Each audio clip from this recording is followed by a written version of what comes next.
to an undisclosed location, and leaders of the United States Congress, both parties and both houses of Congress, moved to an undisclosed location. Now to our correspondent at the Pentagon, Bob Franken, who is, I believe, at a safe distance there from what's been going on. Bob, please bring us up to date. Well, we're on the east side of the Pentagon, as you can see, Judy, and you can see over my shoulder that smoke continues to billow, smoke that is sometimes thick, sometimes a little dissipated, but we're talking about 4.5 hours after a plane, it is described as probably being a jumbo jet-sized plane, crashed into the Pentagon about 9:20 this morning. We now want to show you what it looks like on the west side. This is video that was shot by Vito Maggiola, who is an assignment editor and producer for CNN, who was able to get video. You can see that firefighters there are fighting in an area, rings 4, 5, and 6, on the west side of the Pentagon.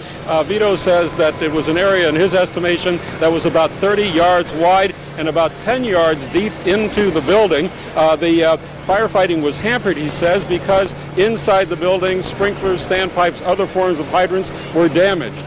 There's an estimate that several hundred firefighters and emergency workers are there at the Pentagon. We're also told, of course, that there have been evacuation efforts throughout the day. We can see those. We do not have an estimate on the number of casualties. I can tell you that from our vantage point, we have seen a constant parade of casualty units, military casualty units, civilian ambulances, fire engines, and the like going to the Pentagon. There, of course, have been casualties, but as I said, we don't have any sort of estimate about that now. Now, we do also have somebody to talk with us who was an eyewitness to the actual crash. He was watching from Arlington, Virginia, which is a suburb over. His name is Tim Timmerman. Mr. Timmerman, are you with us right now? I sure am.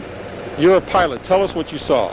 Well, I was looking out the window. I live on a 16th floor overlooking the Pentagon and the corner apartment, so I have quite a panorama. And being next to National Airport, I hear jets all the time, but this jet engine I heard was way too loud. I looked out to the south, to the southwest, and it came right down 395, right over Columbia Pike. And as it went by the Sheraton Hotel, the pilot added power to the engines. I heard it spool up a little more. And then I lost it behind a building, and then it came out, and I saw it hit right in front of it. It didn't appear to crash into the building. Most of the energy was dissipated and hitting the ground. But I saw the nose break up, I saw the wings fly forward, and then the conflagration just engulfed everything in flames. It was horrible. What can you tell us about the plane itself? It was a Boeing 757, American Airlines, no question. You say that there was a Boeing, and you say it was a 757 or 767. It's hard. 757. 757, yeah, which American of course Airlines. is American Airlines, one of the new generation of jets, and of course, it was so close to me. It was like looking out my window and looking at the helicopter. It was just right there. We were told that it was flying so low that it clipped off a couple of light poles on its way in. That might have happened behind the apartments that occluded my view, and when it reappeared, it was right before impact. And like I said, I saw the airplane disintegrate and then just blow up into a huge ball of flames. So there was a fireball that you saw. Absolutely, and the building shook, and it was, quite a tremendous explosion. What did you see after that? Nothing but the flames, and I sat here and I took a few pictures out my window, and I noticed the fire trucks, and the response was just wonderful. Fire trucks were there quickly. I saw the area. The building didn't look very damaged initially, but I do see now, looking out my window, there's quite a chunk in it. But I think the blessing here might have been that the airplane hit before it hit the building, hit the ground. A lot of energy might have gone that way. That's what it appeared like.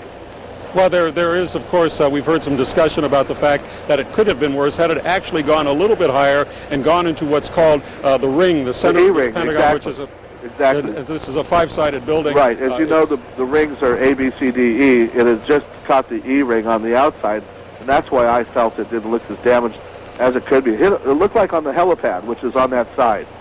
Right. Did you see any people being removed, any injured being removed, that type of thing? No, sir. I'm up at about a quarter of a mile, maybe a little bit closer, and at that point I saw nothing like that. Tim Timmerman, thank you very much. An eyewitness, Judy, to the crash. We still have no idea about the number of casualties. We know that there is a gaping hole on the west